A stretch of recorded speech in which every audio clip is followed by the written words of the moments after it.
여러분 안녕하십니까. 저는 독일문제연구소 소장 김동명 예비역 대령입니다. 오는 그 3월 9일 이제 며칠 안 남았는데 자 이제 대단히 중요한 그 대선이 기다리고 있습니다. 여태까지 문재인 정부 5년 자 엄청나게 우리의 그 자유민주주의가 완전히 훼손되고 그야말로 한 번도 경험하지 못한 그런 그 대한민국이 완전히 나락으로 떨어져 있는데 자, 이 계속 더 악화시킬 건지 이런 상황을 아니면 또 그 완전히 이런 질곡으로부터 벗어나서 우리 대한민국이 새로이 그 아주 그 이렇게 세울 것인지 이와 같은 그 결정을 하는 중요한 날이라고 생각합니다. 그래서 우리들의 한 표 한 표가 대단히 중요하고 우리의 미래를 대한민국의 미래를 결정하는 그런 날이라고 생각을 하고 그래서 이런 차원에서 지금 현재 저는 문재인 정부의 그 지난 5년간 외교 통일 그 안보 분야 정책들을 여태까지 평가해 봤습니다. 그래서 한마디로 저는 그 실패다 이런 그 얘기를 여태까지 해왔는데 먼저 첫 번째 영상에서는 자 이제 문재인 정부가 대한민국이 한반도의 그 안보 환경과 통일 여건 이런 데 대해서 제대로 지금 파악하지 못하고 출범을 했고 그래서 이와 같은 그 잘못된 그 평가에 따라서 세운 모든 대북 정책과 그 다음에 통일 정책 이런 것들이 어긋날 수밖에 없었다. 이런 말씀을 첫 번째 영상에서 드렸고 그 다음에 두 번째 영상에서는 이제 구체적으로 대북 정책, 통일 정책 어떻게 그 실패하고 그야말로 그 엉터리였는지 이런 것들을 이제 여러분께 말씀을 드렸고 그 다음에 세 번째 영상에서는 앞으로 이와 같은 그 잘못된 것을 이제 반면 교사로 삼아서 자 우리 차기 정부가 대북 정책, 통일 정책 어떤 방향으로 가닥을 잡아야 나가 될지 이런 말씀을 드렸습니다. 이제 오늘은 독일 통일 지금 이제 1990년 10월 3일 날 통일이 됐기 때문에 자 지금 벌써 30년을 넘겼는데 그리고 지난 2020년이 이제 30주년이 되기 때문에 제가 이것을 이제 그 계기로 해서 독일 통일 교훈 그리고 바람직한 한반도 통일 방안 여기에 대해서 지금 여태까지 특강을 이어오고 있었습니다. 그래서 오늘은 자 차기 정부가 우리 통일 정책을 이제 펼칠 때 과연 우리의 그 롤 모델이 될 수 있는 그 독일 통일 여기서로부터 어떤 그 교훈과 시사점을 끌어낼 수 있을까 이런 점 관련해서 이제 말씀을 드리고자 합니다. 독일은 자 우리처럼 그 자유민주주의 이것도 지금 지향을 하고 있고 그 다음에 이제 정의, 이 공정 이런 가치를 실현하고 있는 그런 법치 국가입니다. 그래서 지금 현재 2022년 대한민국이 나아가야 될 그런 그 시대 정신 이런 것들과 일치한다고 생각을 하고 자 그래서 오늘 이런 관점에서 독일 통일 교훈 시사점을 짚도록 하겠습니다.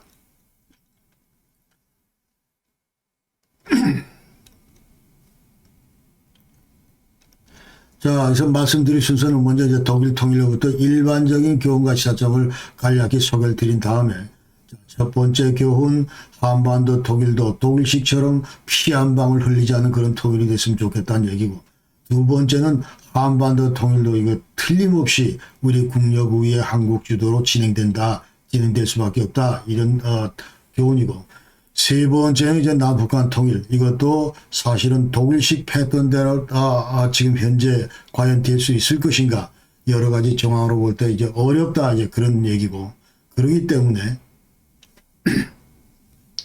앞으로 이제 만약 그 한반도의 그 평화 통일을 하기 위해서는 앞으로 통일 직전에 이제 북한 지도자가 한국으로 그 흡수 통일을 결정할 수 있도록 그리고 모든 통일의 걸림돌이 되는 그런 문제들을 북한 지도자가 해결할 수 있도록 이제 그런 그 교훈을 우리가 끌어낼 수 있고 그 다음에 다섯 번째는 한반도 통일도 자 이게 지금 현재 89년 90년 그 동서독 경우 그때 그 국한시키는 것이 아니라 긴 호흡으로 볼 필요가 있다. 그래서 독일 패턴처럼 중장기적인 시각에서 이제 점진적으로 접근해야 된다. 이런 말씀을 드리고 그 다음에 북한의 그 레짐 체인지 이후에 교류 협력을 통한 체제 변화가 필요하고 그 다음에 굳건한 한미 동맹을 중심으로 완벽한 그 안보 태세 유지하는 것이 대단히 중요하고 그 다음에 마지막으로 자 동서독 이 이제 평화 통일을 이룰 수 있었던 그 근본적인 그 바탕은 서독의 그 막강한 국력이었다. 자, 이런 의미에서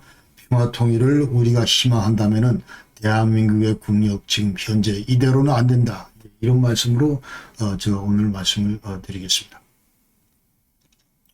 자, 일반적인 그 교훈 관련해서 아까 얘기대로 이제 90년 10월 3일 독일이 통일됐고 그 다음에 2020년도 이제 30주년 맞았다. 그래서 독일 통일의 그 형태 성격, 지난번에 우리가 이제 통일 정책 얘기하면서 장차 통일 한국은 어떤 가치를 지향하는 그런 그 나라가 돼야 될 것인가 이런 말씀을 드렸는데 이와 관련해서 우리 통일의 어떤 이런 통일 한국의 어떤 이런 형태, 성격 이런 것들도 지금 현재 우리 장차 한반도 통일 형태 성격에 교훈을 준다고 생각을 하고 그 다음에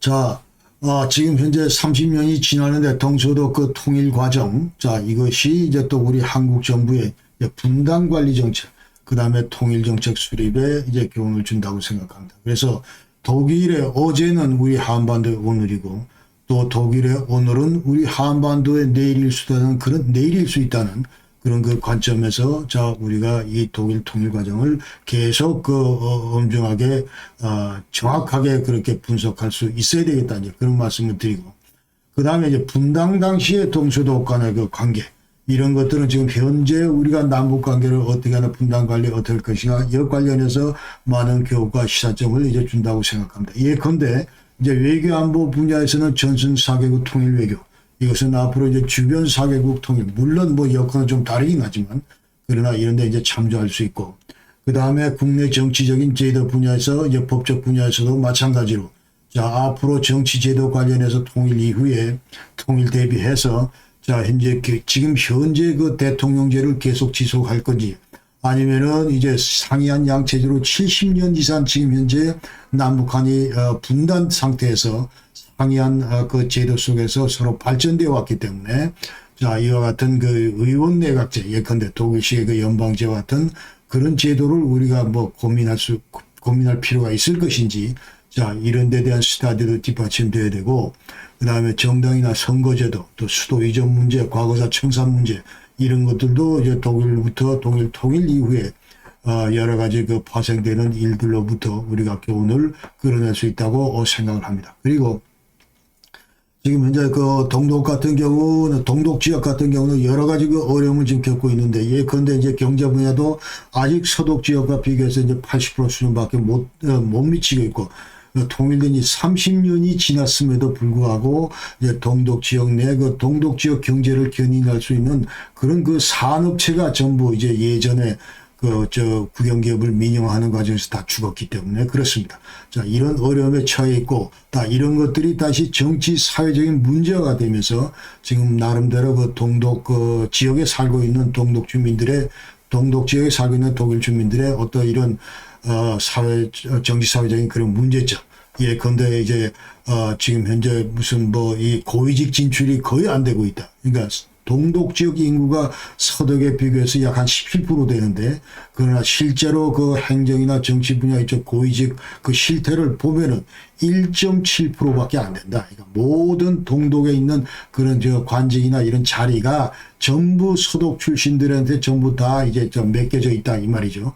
자, 여기에 대해서 이제 동독 주민들이 근본적으로 엄청나게 그 불만을 가지고 있고, 그런데 그거는 한마디로 이제 그런 커패시티를 가진 동독의 어떤 이런 엘리트들이 없다 이 말이죠.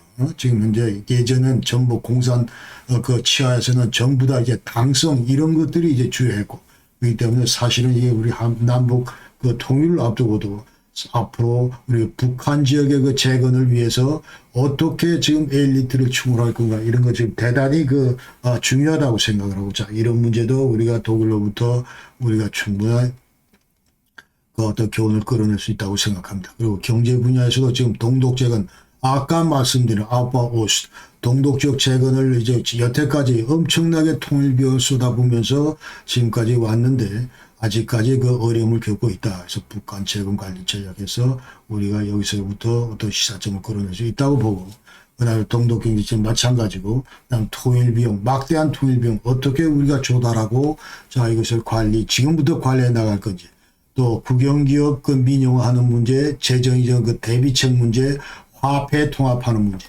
이런 것들로부터 우리가 교훈을 끌어낼 수 있다고 생각합니다. 자, 이와 같은 토픽 자체는, 주제 자체는 엄청나게 지금 이제 방대한 그런 주제고, 자, 이런 것들을 이제 앞으로 저희 독일문제연구소에서는 지금 뭐 이걸 이제 하나씩 좀 풀어내려고 생각을 하고 있습니다. 그다음에 국방정책 분야에서도 독일의 군사통일. 자, 이것은 이제 앞으로 그 남북 군사통합 방안, 대비 방안, 여기에 이제 좋은 교훈을 준다고 생각을 합니다. 그래서 왜 여기 이제 통합이란, 독일에서는 이제 그 통일 이후에 통합이란 말을 일체 안 쓴다는 거죠. 그래서 제가 독일 군사 통일이라고 그랬고, 자, 통합이란 말은 안 써요. 통합이라고 하는 거는, 자, 이런 새로운 객체, 이런 새로운 객체가 서로 뭉쳐가지고 이런 합 모양을 이제 이렇게, 만들 경우에 이게 통합이라고 그러는데, 원래 독일은 이런 모습이었는데, 그러나 이제 또 분단되면서, 자, 이렇게 뛰쳐나갔다가 다시 재결합을 하면서 재통일을 했기 때문에, 이제 통합이라는 표현을 안 쓰고 전부 통일이라는 표현을 쓴다. 이렇게 우리가 아셔야 되고, 그 다음에 사회노동복지 분야에서도 사실은 우리가 많은 그 이제 사회복지제도 새로 구축하는 문제, 그 다음에 실업 노동시장을 그 안정화시키는 문제, 그 다음에 인구를 안정화시키는 문제, 그 다음에 기타 분야 주택, 교통, 교육, 문화 이런 분야에서도 독일로부터 많은 교훈을 끌어낼 수 있다고 생각을 합니다. 자, 오늘은 이제 이런 얘기는 다 구체적으로 이제 시간 관계상 할 수가 없고, 그래서 이제 일반적으로 할 수 있는 교훈 8가지만 아까 얘기대로 끌어내서 이제 하나씩 짚어보도록 하겠습니다. 그래서 한반도 통일도 아까 얘기대로 이제 독일식 모델대로 피 한 방울 흘리지 않는 그런 무혈 평화 통일을 지향해야 되겠다. 이 말씀을 드리겠습니다. 그래서 여러분 잘 아시다시피 이제 독일 통일이라고 하는 거는, 자, 동독의 사회주의 그 교육경제가 이제 작동을 안 했기 때문에 자 스스로 그 모순에 의해서 이제 무너졌고, 그 다음에 동독 주민들 자나깨나 그 서독 체제를 동경하고, 자, 이러면서 이제 무혈 평화혁명, 이제 89년도, 1989년도, 자, 이제 가을에 그 니콜라이 교회, 그 라입치히에 있는 니콜라이 교회를 중심으로 이제 무혈 평화혁명을 일으키면서 결국 그 동독 공산당 사통당이 이제 무너지게 되고, 그러면서 이제 11월 9일 날 베를린 장벽이 무너지고, 그러면서 결국 이제 동독 체제가 무너지게 됐다 이 말이죠.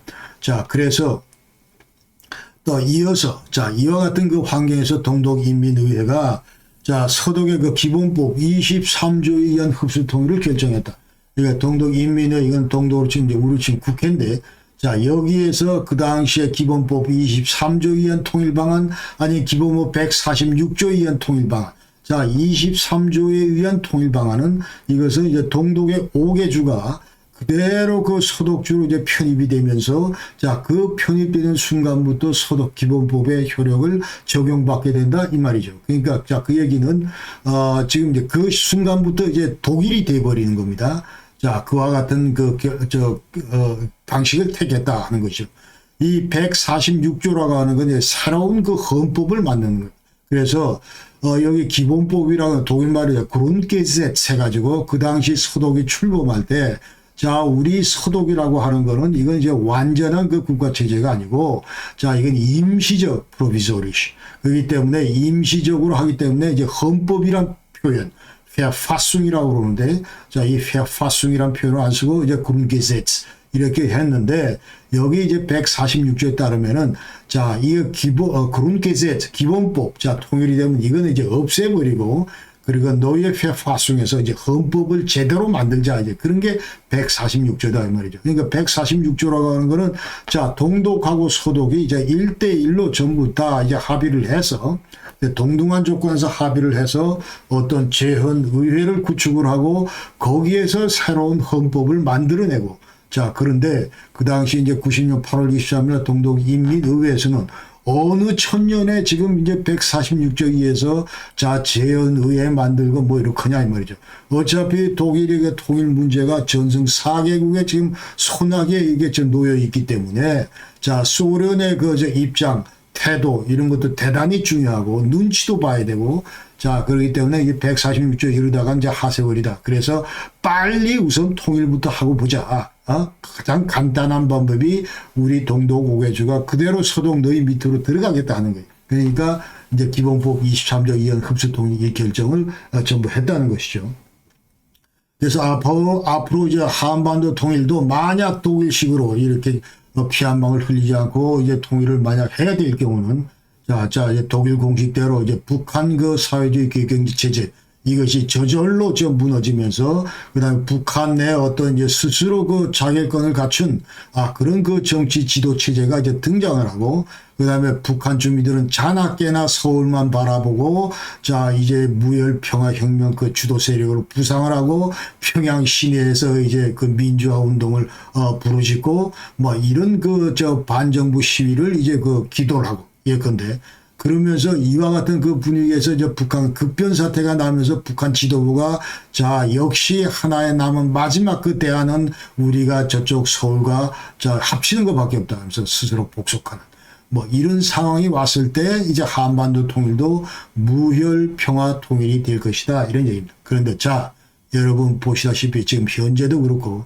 당분간 이와 같은 상황이 한반도에서 재현되리라는 그런 그 가능성 이런 것들은 대단히 그 희박하다 이렇게 우리가 얘기할 수 있습니다. 그래서 앞으로 이제 차기 정부의 그 어떤 통일 정책의 시각에서 대북 정책의 목표는 지금 제가 얘기하는 그 태세는 지금 현재 2022년에 이 북한을 그러니까 여기에 지금 정치 지도자의 인식이나 아니면 주민들의 인식이나 또 우리 북한 사회 어떤 민주화 여부나 북한 군부의 스탠스나 뭐 이런 것들을 지금 현재 2020년 북한의 그 현 실태를 어떻게 하면은 1989년 동독 수준으로 끌어올려 가느냐 이제 이런 것들이 앞으로 관건이 돼야 된다. 우리의 대북 정책의 목표가 돼야 된다. 이 말씀을 드리겠습니다. 지금 현재 완전히 그 89년 동독 수준 대단히 지금 높은 수준인데 지금 여과 비교할 때 북한의 그 현 상태는 대단히 지금 낮다 이 말이죠. 완전 180도 차이가 나는데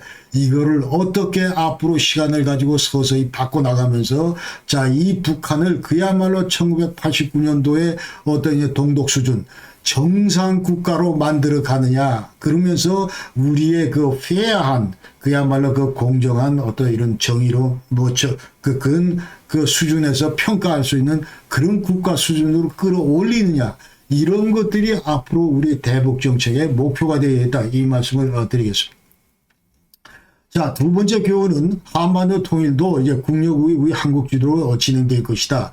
자, 이 태제는 저는 100% 동일하고 그래서 지금 현재 독일 통일도 자, 동독이 이제 국력이 10%밖에 안 됐고 GDP가 그 서독에 비해서 그 다음에 아까 얘기대로 사회주의 그 기획경제 모순으로 저절로 붕괴됐다. 이렇게 하면서 사회주의 기획경제 이거는 절대로 역사 발전의 대안이다. 동독만 무너진 게 아니고 그 당시에 그 소련도 무너졌고 사회주의 기획경제를 하고 있는 모든 동국권들이 전부 다 무너졌습니다. 그렇기 때문에 자, 이 사회주의 기획경제 절대로 대안이다. 자, 북한 사회주의 기획경제하고 있는 북한도 무너질 수밖에 없다. 이제 이렇게 우리가 얘기를 할 수 있습니다. 그래서 자, 이제 국력 우위 그 서독에서 독일 통일이 됐기 때문에 앞으로 지금 현재 북한은 우리의 54분의 1밖에 안 됩니다. 그래서 국력 우위의 우리 한국 주도로 한반도 통일도 반드시 이루어질 수밖에 없다. 이렇게 저는 생각을 하고.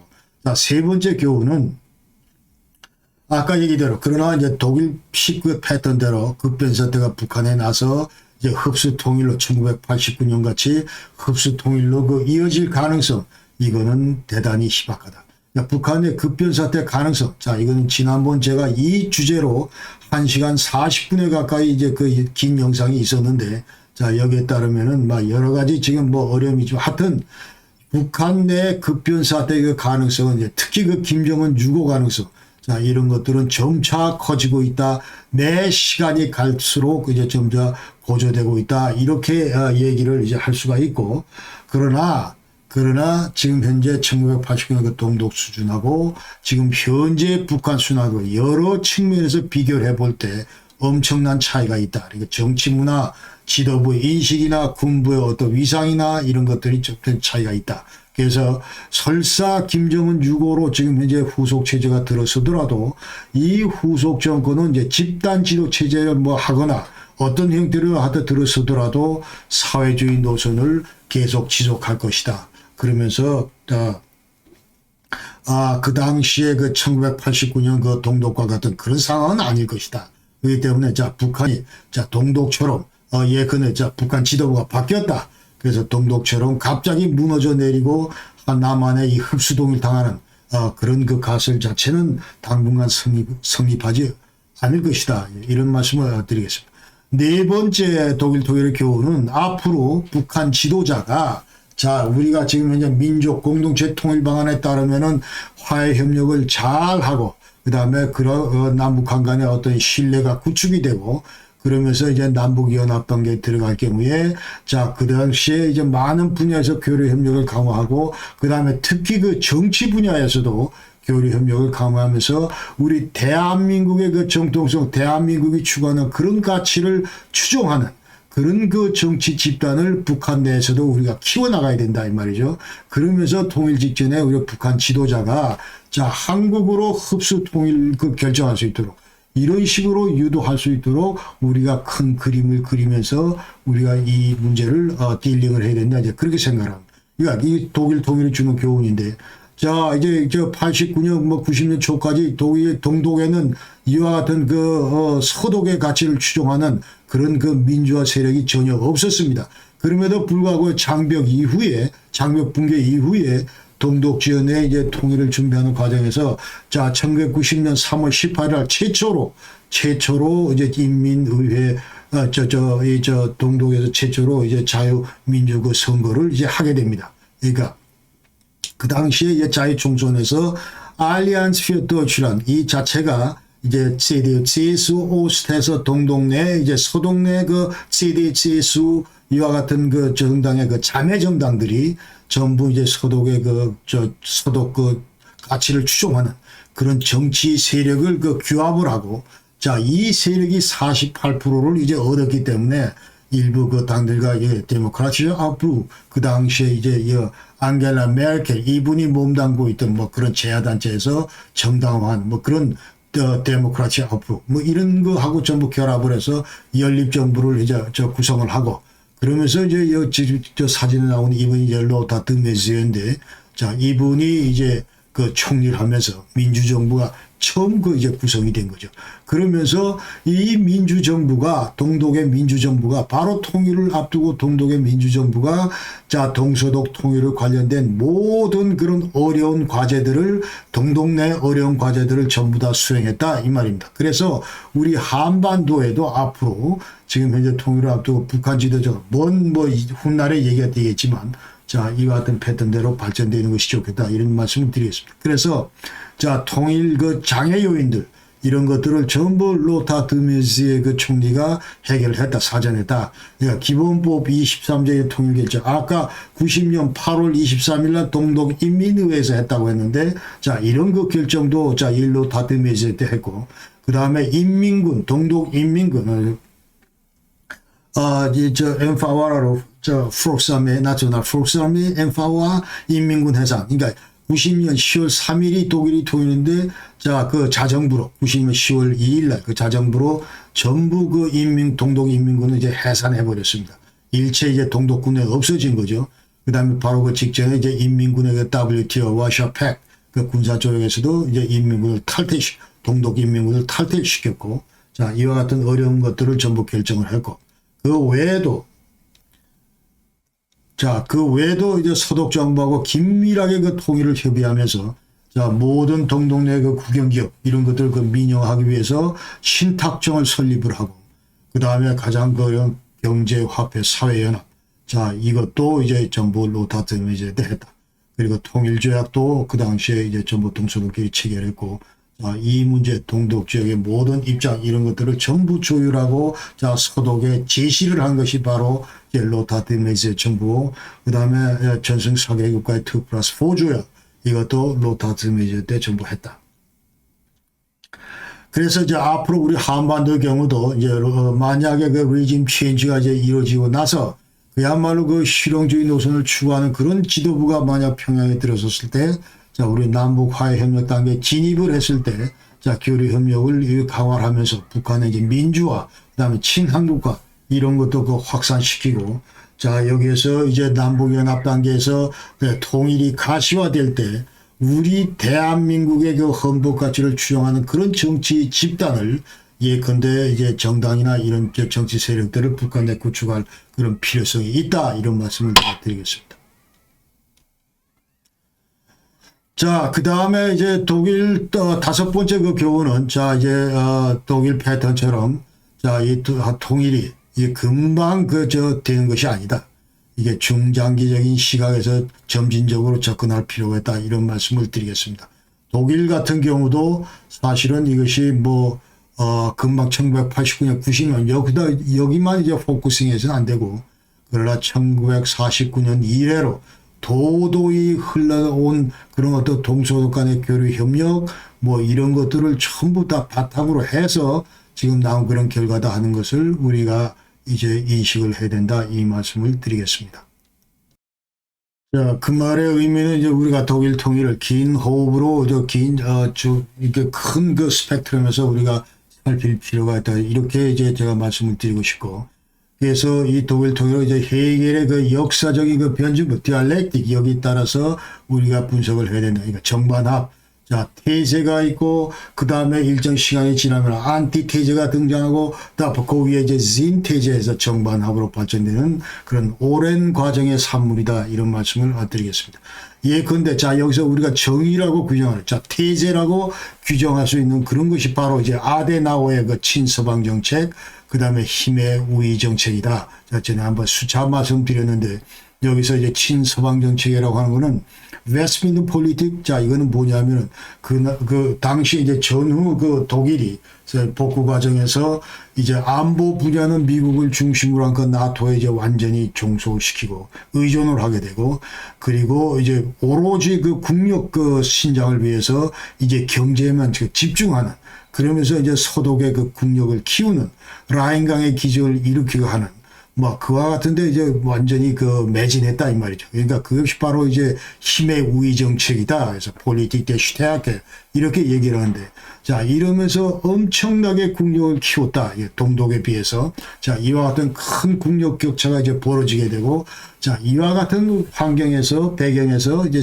자연스럽게 나온 것이 바로 이제 윌리 브란트 오스폴리틱이다. 이런 얘기를 우리가 할 수 있다는 것이죠. 그러니까 이 오스폴리틱이라고 하는 거는, 자, 지금 이제 국력 격차가 이렇게 벌어지고, 그 다음에 여러 면에서 이제 부족한 동독 우리가 끌어안고, 그 다음에 동서 그 냉전 하에서 이제 동구 진영 우리가 이제 끌어안고 같이 그 협력하고, 이런 개념이 이제 그 반으로 안티테제로 나온 윌리 브란트 오스폴리틱이다. 이렇게 얘기를 할 수 있습니다. 그 다음에 세 번째가 이제 정반합, 진태제로 나오는 것이 바로 이와 같은 그 교류 협력 이런 것도 제도화하고 또 지속적으로 일관성을 보이면서 계속 이 교류 협력을 그 강화시킨, 자, 그런 그 정책이다. 그래서 이게 헬무트 콜, 그 당시에 물론 정당은 다르지만, 자, 그래서 이제 독일 통일을 바라볼 때 이 독일 통일이라고 하는 것은, 자, 아데나우의 국력 신장, 그리고 교류 협력 이런 것들의 전부 합이 바로 통일이었다. 이렇게 얘기를 할 수가 있고, 그래서 통일이라고 하는 거는, 자, 어느 한순간에 갑자기 그 이룩된 게 아니다.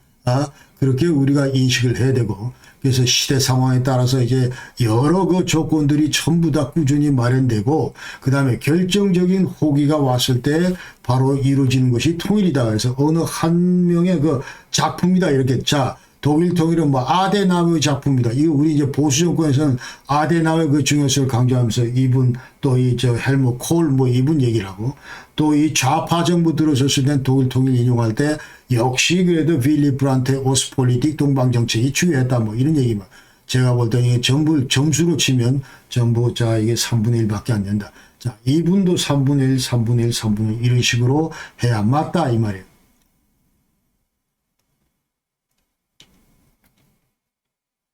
자, 그래서 과연 그러면 지금 현재 우리 이 한국의 그 역대 정권과 역할을 비교해 보면은, 통일 기반 조선 관련해서 서독하고 비교해 보면은, 자, 아데나우어 수상하고 비교할 수 있는 사람은 바로 이제 이승만 대통령, 대한민국 자유민주 체제를 자 선택하신 그 이승만 대통령, 그 다음에 자 우리 조국 그 근대화 산업화를 일군, 그러면서 지금 현재 세계 10위 경제권으로 부상시킨 그 바탕을 깔은 박정희 대통령이다. 이렇게 그 얘기를 할 수가 있습니다.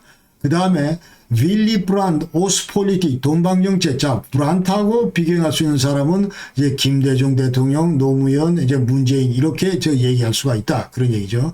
그러면서 이것은 이제 성격상 보면은 오스폴리틱하고 유사하다. 그런 얘기입니다. 그러니까 자, 현재 뭔가 지금 좀 끌어안자 그런 얘기이기 때문에, 자, 그래서 이런 면에서 보면은, 지금 브란트나 그 한국 좌파 정권이 똑같이 화해 협력 정책을 강조를 하고 또 추진했기 때문에 자, 이게 비슷하다고 볼 수 있는데, 그런데 이제 동서독간에서 나타난 결과, 우리 남북한간에서 나타난 결과, 이게 180도 다르다. 이런 얘기. 그러니까 이것은 전적으로 이제 우리의 그 대북 정책, 우리의 그 포용 정책, 협력 정책, 이게 근본적으로 내용, 그 알맹이가 잘못돼서가 아니고, 자, 이것을 추진하는 과정에서 여러 가지 그 방법이나 시기나 뭐 이런 템포, 뭐 이런 것 관련해서 우리가 문제점을 찾아야 된다. 이런 말씀을 드리고, 근본적으로는 자, 우리가 이와 같은 좋은 정책을 제시를 했을 때 이거를 받아들이는 북한의 그 수용 태세에 기인한다고 저는 생각을 합니다. 그래서 자, 이것이 이제 동독하고 북한의 큰 차이다. 이런 얘기를 이제 할 수가 있죠.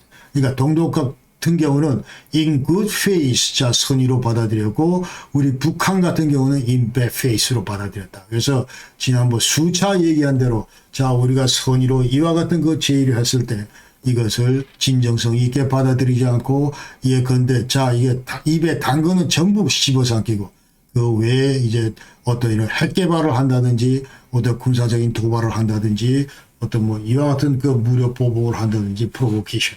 이와 같은 걸로 여태까지 응답해 온 것이 북한의 지난 76년이다. 이렇게 우리가 얘기를 할 수 있다. 그래서 한반도 문제 지금 현재 얽혀있고 아직도 그 76년간 냉전 체제에 갇혀 있는데, 자, 이것은 전적으로 북한으로부터 기인한다. 저는 이렇게 생각하고, 자, 문제는 지금 워싱턴에서 오는 것도 아니고, 문제는 지금 서울에서 오는 것도 아니고, 자, 이거 전부 평양에서 온다. 북한 김씨 왕조가 문제다. 그럼에도 불구하고 지금 현재 우리나라 그 좌파 정부는 자, 북한은 통일 대상이고 우리가 끌어안아야 대상이고, 그러니까 북한은 있는 그대로 봐야 되고 내재적 접근을 해야 되고, 그러면서 일체 북한에 대해서는 노타치다. 그러면서 잘못하는 걸 빤히 보고도 일체 이 문제를 제기하지 않고 대신에 다른 데로부터 주변을 돌리면서 보수 정부가 잘못했네. 그 다음에 미국이 대북 강경 정책을 폈네. 뭐 이러면서 전부 그 원인을, 직접적 원인은 평양에서 오면도 불구하고 전부 주변으로부터 이런 원인을 살피기에 급급한 것이 바로 문재인 정부고 역대까지의 그 좌파 정부다. 이렇게 저는 말씀드리겠습니다.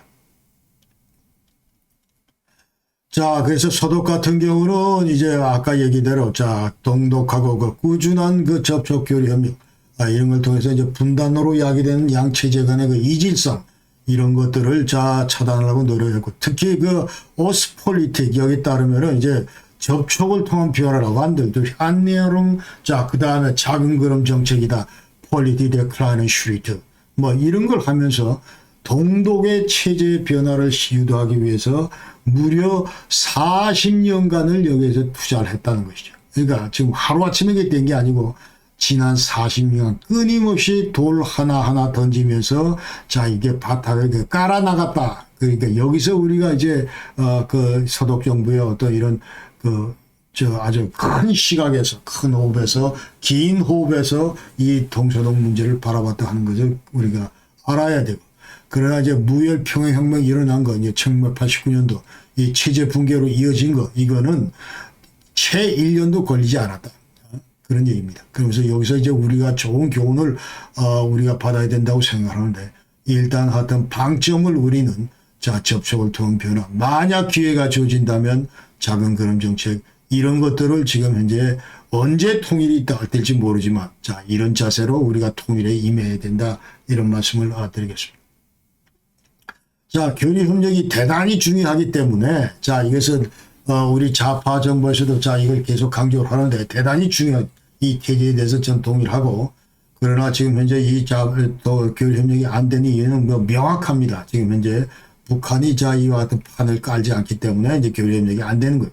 그다음에 여러 가지 그 핵 개발이나 군사적인 도발이나 이런 것 때문에 국제사회에서 이제 북한에 대해서 생션 제재를 내리고 있고, 자, 이런 큰 그 틈바구, 이런 큰 그 프레임 속에서 우리 남북한 간의 그 교류 협력을 진행할 수가 없다. 이제 이런 그 한계를 우리가 인식해야 돼. 그러나 만약 이런 판이 이제 서로 이제 만약 바뀔 경우에 자, 동서독 교류 협력에서 우리가 많은 교훈을 찾아야 된다. 이런 의미에서 다시 한번 말씀드리면, 자, 동서독 교류 협력 이건 대단히 중요했다. 그리고 독일 통일에 결정적으로 기여를 했다. 왜? 동독 체제 변화와 그다음에 동독 주민들의 그 친서독화 이런 데 기여를 했기 때문에 그렇다. 교류 협력을 통해서 동독 주민들이 자나깨나 이제 서독 체제를 동경하고 막 이런 것들이 이제 나중에 결정적으로 독일 통일에 하는데 이제 기여를 했다 이제 그 말이죠.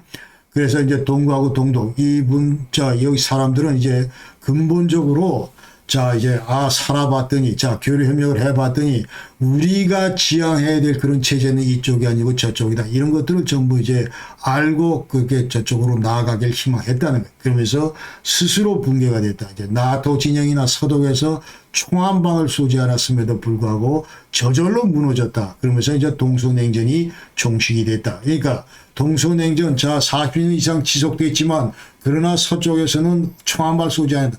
그저 그냥 교류 협력했을 뿐이다.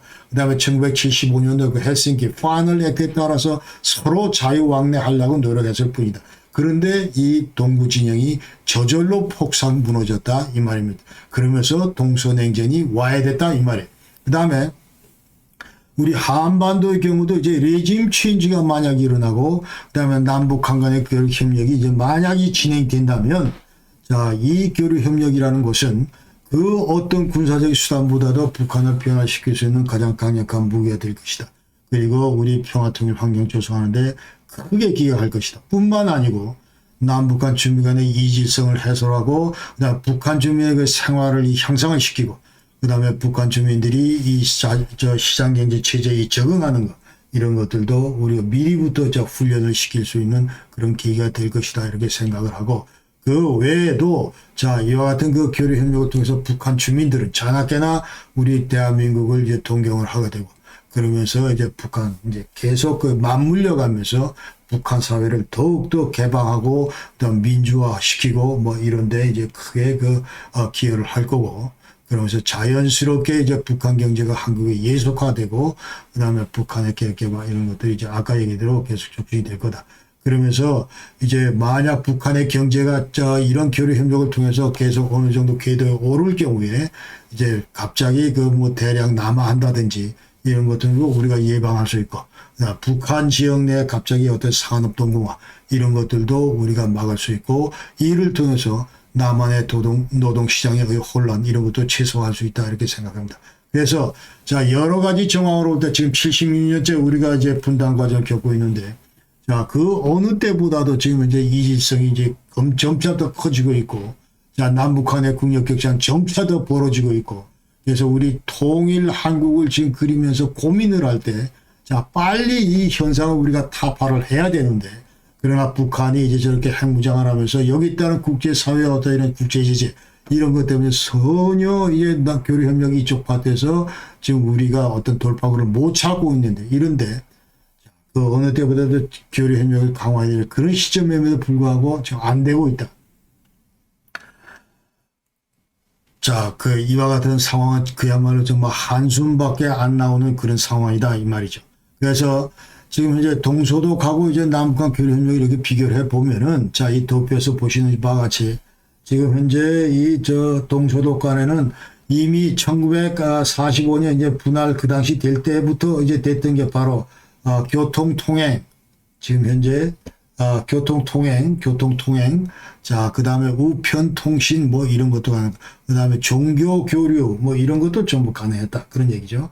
그 다음에 이제 50년 초부터 인적교류나 경제교류 이런 것도 가능했고 그 다음에 이제 정상회담도 70년 이후에 4차례 했고 그리고 이제 경제교류는 50년 초부터 됐고 그 외에도 이제 72년도에 이제 동서독 기본합의서 체결 이후에 여러 가지 이제 언론 방송이나 그 다음에 여러 분야에서 이제 다른 교류 협력도 전부 제도화되면서 계속돼 있는데 우리 남북한은 보시다시피 지금 하나도 되는 것이 없다. 이런 얘기죠. 일부 이벤트성 뭐 그런 프로젝트들은 몇 번 있었지만은 근데 뭐 이산가족과 상봉이나 있었지만은 그러나 어느 하나가 이 분야별로 지금 현재 되어 있는 것이 하나도 없다. 이런 것이 바로 남북한 현 실태다. 이런 얘기죠. 그러니까 지금 현재 이 교류 협력 분야에서 보면은 저쪽에 동서독하고 비교할 때 우리 대한민국, 우리 남북한 그 교류협력 실태는 1945년도보다도 못하다. 동서독보다도 못하다. 양적으로나 질적으로나 훨씬 못하다. 이제 이런 얘기를 우리가 해야 된다. 그런 얘기. 그러니까 지금 그럼 자, 동서독은 왜 이렇게 잘 됐냐? 다시 이유를 보면은 저쪽에서 이제 안보 문제 이런 것들이 교류협력에 전혀 걸림돌이 안 됐다. 이 말이에요. 그러니까 동독은 자, 교류협력 이 기간 중에 서독을 무슨 뭐 이 약 올린 적이 한 번도 없었다. 이 말이에요. 무슨 뭐 저 라켓팅 테스트를 한다든지 핵무기를 만들어서 위협한다든지 무슨 군사적인 도발을 한다든지 이런 거 일체 없었다. 그 당시에 분단 당시에 예컨대 이제 동독 그 뭐 저쪽도 마찬가지로 그 철책이 있었는데 그 철책이라고 하는 거는 서로 동서독 그 군대가 서로 대치하면서 서로 겨누고 있는 그런 상황이 아니고 동독 주민들이 서독 지역으로 탈출을 못하게 동독 정부가 일방적으로 만들어 놓은 그런 그 조망이었다 이 말이죠. 그러면서 거기에 이제 예컨대 이제 탈주하는 그 동독 주민들을 겨냥해서 무슨 자동 소총을 거치하고 뭐 그러면서 또 지뢰도 묻고 뭐 그러면서 했지만 그러나 이것이 근본적으로 서독을 그 공격하라든지 무슨 이 프로보케이트하는 그런 건 아니었다 이런 얘기죠. 그러니까 근본적으로 안보 문제가 동서독 간에는 교류협력 하는 분야에서는 전혀 큰 걸림돌이 안 됐다 이렇게 우리가 알아야 되고 그래서 자 동서독 간 그 교류협력은 외부로부터도 영향을 받지 않고 원만하게 진행될 수밖에 없었다 이런 얘기를 할 수가 있습니다. 그래서 또 다른 측면에서는 이제 우리처럼 뭐 동족사장 이런 것도 없었고 그러니까 서로 치고받고 싸운 적도 없고 그 다음에 자 나치 만행에 의해서 전부 분단됐는데 점령국의 강대국에 의해서 분단이 됐지만 그러나 동서독 간의 그 안보 문제 이런 것들은 또 나중에 이제 나토하고 화샤 이렇게 전부 관리가 됐기 때문에 사실은 그 뭐 적대감이나 이런 것들이 우리 남북한 간에 있는 뭐 그런 그 개념하고는 상당히 그 정도의 차이가 있다 이렇게 우리가 얘기할 수 있습니다. 그러면서 또 우리가 여기서 얘기할 수 있는 거는 교류 협력을 할 때 자 일방적으로 이 서독 정부가 동독에 대해서 뭐 눈을 감고 우리 좌파 정부가 북한에 대해서 자 이게 내재적 접근법이다 해가면서 깽판 치는데도 눈을 감고 무조건 퍼주기 하고 자 교류 협력하고 뭐 이런 거 했던 이런 거하고는 일치하고 그런 거하고는 상관이 없다 이 말이에요. 상관없고.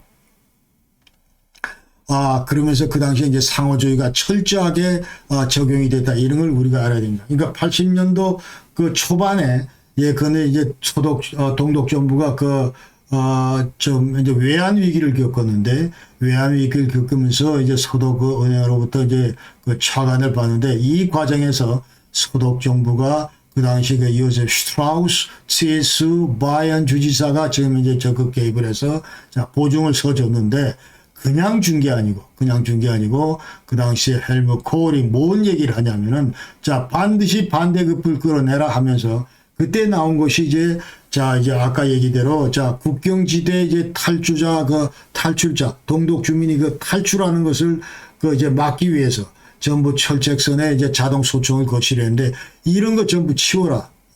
그러니까 직접 서독 주민들을 공격하는 건 아니지만 그러나 동독 주민들도 우리 독일인이고 우리 서독의 독일을 대표하고 있고 자 그렇기 때문에 동독 주민의 인권도 우리가 다뤄야 될 그런 문제고 그래서 이거 반인륜적인 그런 인권을 해치는 이런 그 조치들은 반드시 시정이 돼야 된다 해서 동독 정부에 대해서 야 너들 돈 필요하지 우리가 보증 준다 대신 이런 자동 사격 장치 이런 건 전부 제거해라 그렇게 얘기를 했다.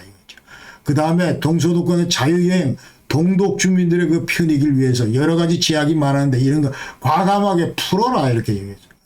그래서 여기에 동독 정부가 적극 응했다는 거죠. 그러니까 지금 이제 우리 남북한 간의 어떤 교류 협력하면서 그 당시 그러면서 이제 보여줬던 그런 그 행태와는 전혀 다른 거다 이 말이에요. 그러니까 좌파 정부가 자꾸 SPD의 오스폴리틱 인용하고 동서독끼리는 이렇게 교류 협력 잘 되고 서독이 일방적으로 동독에 퍼준 것처럼 얘기를 하고 이렇게 얘기를 하는데 천만의 말씀이다 이 말이에요. 그러니까 서독 정부가 이 스탠스를 딱 잡고 예컨대 이제 동독 정부가 잘못할 때는 너들 이런 거는 국제사회 스탠다드 맞지 않다. 그렇기 때문에 이건 반드시 시정해야 된다. 동독 주민의 인권 반드시 존중해야 된다. 뭐 이런 거를 계속 교훈을 주면서 안 될 때는 야단도 치고 뭐 이러면서 계속 리딩을 했다 이 말이에요. 그러니까 대한민국도 여기서 우리가 신경 써야 될 것은 앞으로 북한을 그 딜링하면서 북한을 다루면서 자 이와 같은 그 원칙, 이와 같은 그 페어 정신, 이와 같은 그런 것들 그 철학으로 우리 대한민국 차기 정부는 이와 같은 그 정신으로 북한을 다루기를 바라면서 제가 이 말씀을 이제 또 드리고 그 다음에 자 이제 만약 아까 얘기대로 자 지금 현재 이제 뭐 북한 그 핵무장 때문에 그 다음에 이제 군사적 긴장 완화 이런 것들 생션을 받고 있고 또 군사적인 뭐 이 도발 뭐 이런 걸로 인해서 여기다 천안함 폭침 이런 걸로 해서 이제 오이사 조치 내리는 바람에 이제 남북 간의 그 교류 협력이 전혀 안 되고 있는데 자 이런 것들에서 돌파구로 못 열면은 자 우리가 지금까지 잘 봤습니다. 그렇죠? 그러니까 김대중의 그 6.15 그다음 노무현의 14 그다음에 문재인의 그 판문점 지난 9.19 뭐 평양선언 이런 것들 여기에 따른 교류 협력 이런 것들 일체 한 발자국도 진행될 수 없다 이런 것을 우리가 알아야 됩니다. 그 당시 2000년도부터 이미 자 6.15 공약 공동선언하고 곧 남북한이 통일될 것처럼 전부 들떠가지고 우리 국민들이 했는데 결과적으로 어땠습니까? 2001년도 못 가고 2001년부터 자 문재인은 어떻습니까? 2018년도에 자 판문점하고 평양선언 했는데 2019년부터 1년도 못 가고 2019년부터 계속 남북관계가 경색되고 악화 일로를 걷는 그 주된 이유가 바로 교류협력이 하나도 안 되고 있는 그 이유가 바로 모든 본질적인 문제가 지금 북한으로부터 나온다. 북한 핵무장으로부터 나오고 북한의 어떤 군사적인 라켓 테스팅 계속하면서 자 이제 미사일 계속 쏴대면서 자 이런 것들로부터 나온다 하는 것을 우리가 분명히 여기서 알아야 된다. 자, 이런 게 해결이 안 되면 아무리 우리가 좋은 무슨 뭐 합의를 하다 봐야 맞짱 꽝이다 이 말이에요. 그래서 자 김정은이는 똑바로 지금 인식해야 될 거는 자 너희들이 지금 겪고 있는 그런 어려움 경제나 식량이나 에너지나 이런 것들은 너희들 그 사회주의 계획경제 체제 여기서 오는 것이다 이 말이에요. 자꾸 그 문제를 외부로부터 돌려서는 안 된다 이런 말씀을 드리고 그래서 지금 현재 겪고 있는 3중국 자 이런 것들을 해결하기 위해서는 유일하게 지구상에서 너희들을 자 이런 나라로부터 끌어낼 수 있는 유일한 나라는 바로 우리 대한민국이다 이런 거를 바로 인식해야 돼. 그 다음에 지금 현재 너희들 외양고에도 시달리고 그 다음에 너희들 지금 모든 그 인프라 개선 이런 것 잘 못하고 있는데 자 이런 것들을 개선할 수 있는 그 유일한 투자국은 대한민국이다 이런 거를 이제 김정은이는 반드시 그 인식해야 된다. 김정은 후임자들도 반드시 인식해야 된다. 북한 지도부. 그래서 북한 지도부도 지금 당장 액션에 들어가라. 그래서 지금 현재 가장 그 한반도 문제의 지금 근원은 비핵화입니다. 자, 북한 핵 문제 이거 반드시 핵 개발, 핵 무기 이런 거 반드시 버려야 되고 여기서 돌파구를 열고 그 외에도 이제 WMD, Weapons of Mass Destruction, 대량 살상 무기 계획 이런 걸 반드시 우리가 포기를 해야 되고, 그 다음에 이 대남 군사도발 이런 걸 중지를 해야 된다. 그 다음에 그러면서 이제 군사적인 긴장 완화 여기에 신경을 써야 된다. 그러면서 자 중국하고 그 베트남이 했던 것처럼 비록 공산주의를 하지만 비록 공산 체제가 유지가 되지만 그러나 자본주의 시장경제 체제 이런 것들을 도입을 하면서 계속 이제 그 경제력을 키워나갈 수 있는 그런 그 액션을 취하기 바랍니다. 그리고 지금 뭐 여러 가지 그 좌파 정부와 여태까지 그 선언을 했는데 자 이런 것들을 보다도 그러나 근본적으로 포괄적으로 남북 관계 그 협력 관계를 규정하고 있는 그 92년도 맺었던 남북 기본합의서 자 이 체제로 그 복귀를 해야 된다 이 말씀을 드리겠습니다.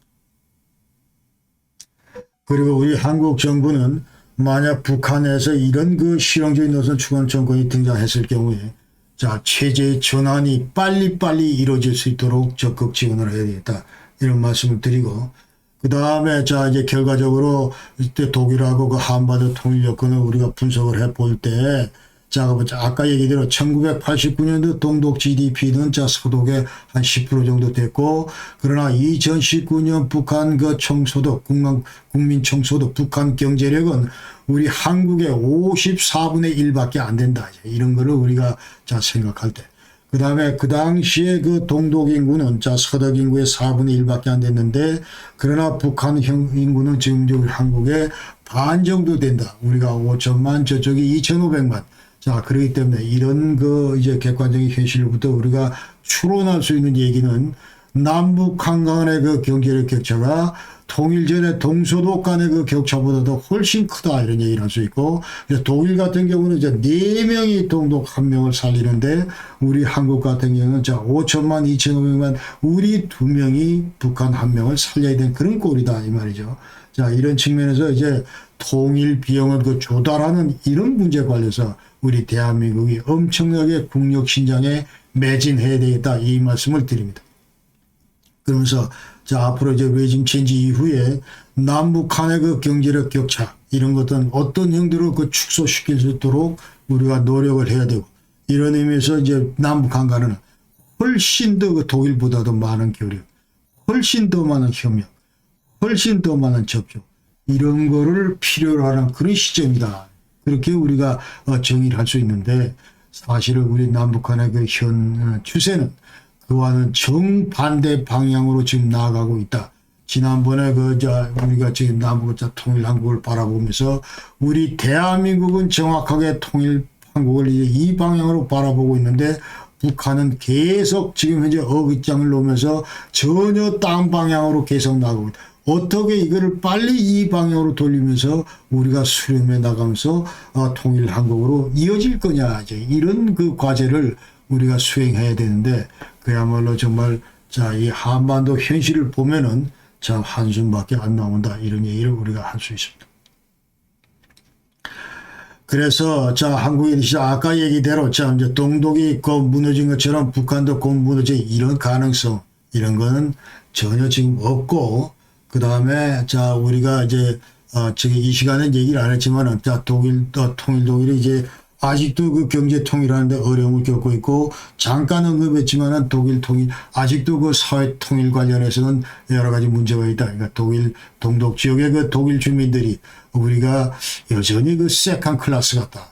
그런 얘기를 하고, 머릿속에도 여전히 그 장벽이 있는 것 같다. 뭐 이런 얘기를 종종 아직도 한다 이 말이죠. 그러니까 동독 주민의 약 40%가 지금 현재 독일 정부의 어떤 이런 재정 지원에 의존하는, 그러면서 생계를 유지하는 이런 그 현실을 볼 때 여전히 지금 현재 통일은 진행 중이다 이런 얘기를 지난번 그 수상 앙겔라 메르켈도 이제 근자까지 했고, 자, 이런 걸 볼 때 지금 40년 동안 분단돼 있다 30년 통일되고 나서 30년 동안 계속 동독 지역 재건을 위해서 노력을 했지만, 그러나 이처럼 치유가 안 되는데, 그러나 우리는 지금 76년째 분단이 이어지고 있는데 훨씬 더 많은 그런 치유 기간이 필요할 것이다. 그러니까 동서독 같은 경우는, 독일 같은 경우는 30년 만에도 이렇게 어려운데 우리는 훨씬 더 많은 기간이 필요할 것이다. 이런 얘기를 이제 할 수 있다. 그런 얘기. 자, 훨씬 더 많은 교류 협력이 필요할 거다. 이런 얘기고. 그 다음에 자, 이제 7번째 교훈은 한미동맹, 이거는 절대적으로 필요하다. 그러면서 한미동맹을 중심으로 하는 완벽한 안보태세, 이건 누가 뭐라도 우리가 전 국민들이 단합해서 반드시 이 안보태세는 유지를 해야 된다. 이런 말씀 드리겠습니다. 그래서 분단 시절에 이제 그 서독 그 정부의 그 핵심 외교는 자, 이 미국과의 그 동맹 체제를 유지하는 거다. 그렇게 트랜스아틀란티시 오펜니스 이거를 이제 가장 그 우선시했다 이런 얘기.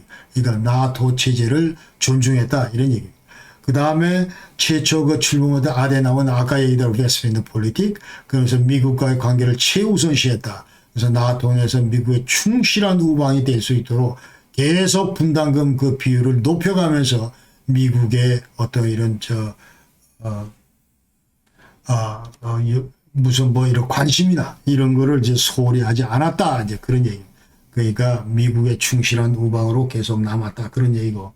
그 다음에 2차 세계대전 이제 종식된 이후로 그 당시 그 트루만 독트린 하면서 이제 공산주의로부터 서유럽을 이제 보호해야 되겠다. 그 다음에 이 트루만 독트린의 그 액션 플랜이 바로 이제 마샬, 조지 마샬 그 당시 국무장관 자 유로피언 리커버리 프로그램에서 이제 유럽 붕괴 이 마샬 플랜인데 여기 따라서 이제 서독 정부도 이제 엄청나게 재정 지원을 받으면서 전후 복구가 가능했다 이런 얘기를 할 수 있고.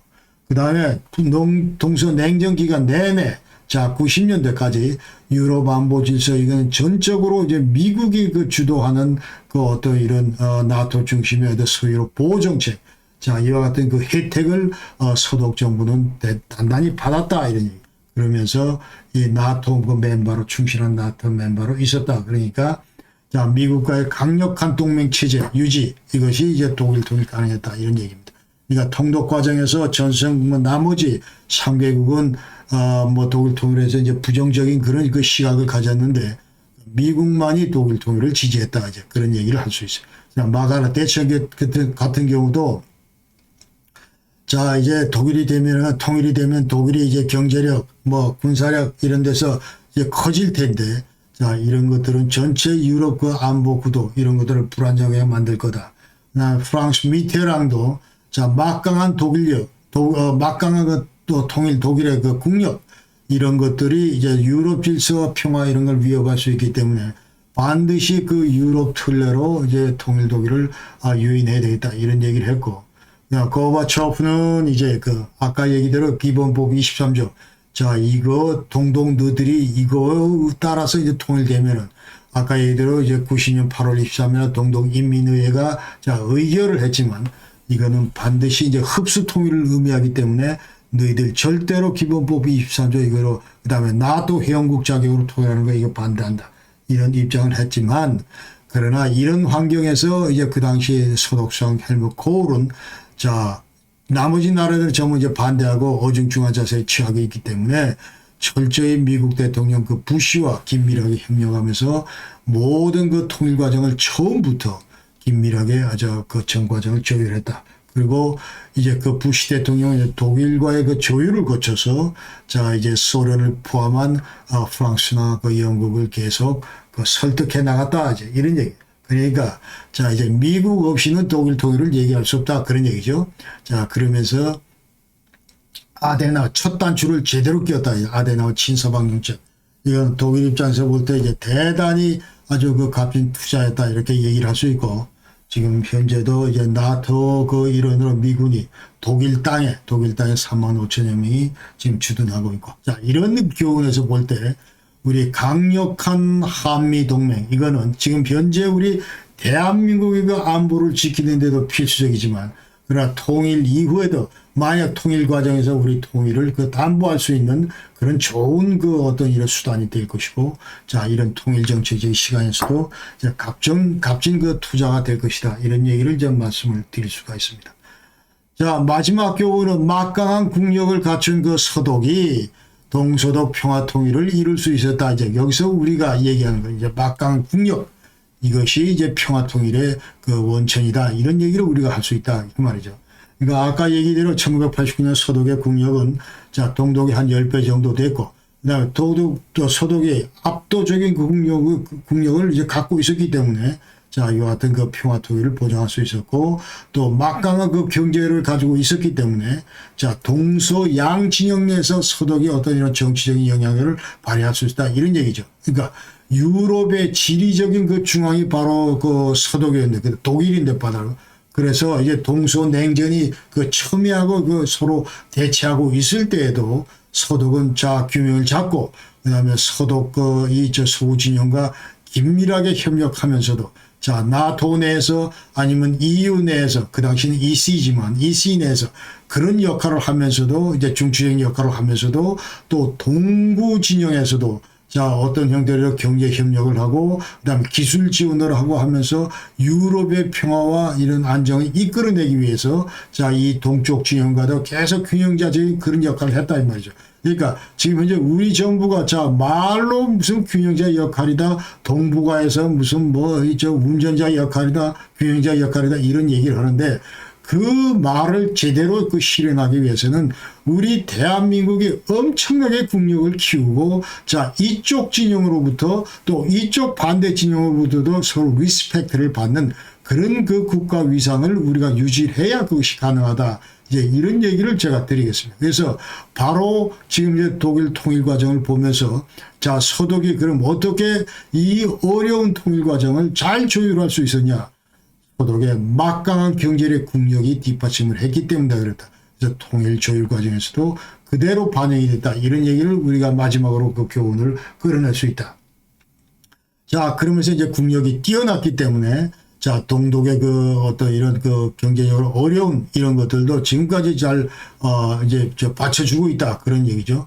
그러니까 국력 격차가 크면 클수록 우수한 쪽으로 이제 평화 통일이 가능하다. 그 얘기. 지금 남북한이 이렇게 이제 국력 격차 벌어져 있고, 우리가 국력을 더 키우고 국가 파이를 더 키울 경우에, 자, 앞으로 한반도 그 평화 통일을 우리 대한민국이 주도할 것이다. 이런 얘기를. 자, 그래서 마지막으로 지금 현재 우리 대한민국의 파이, 이거는 이제 북한을 그런 식으로 끌어안을 정도로, 그 다음에 자, 이 주변국들을 전부 우리가 자, 주목하게 만들면서 제대로 된 힘을 갖춘 그런 어떤 균형자 역할을 하기에는 아직도 우리의 파이는 부족하다. 우리는 좀 더 아직도 배고프다. 이러겠죠. 좀 더 우리가 이 헝가리 정신으로 우리의 국력을 키워야 된다. 이런 얘기를 하면서, 이런 의미에서 자, 현재 여러 가지 국제 여건도 그렇고, 그렇기 때문에 지금 현재 무슨 윌리 브란트 오스폴리틱, 자, 이거를 지금 추종할 때가 아니다.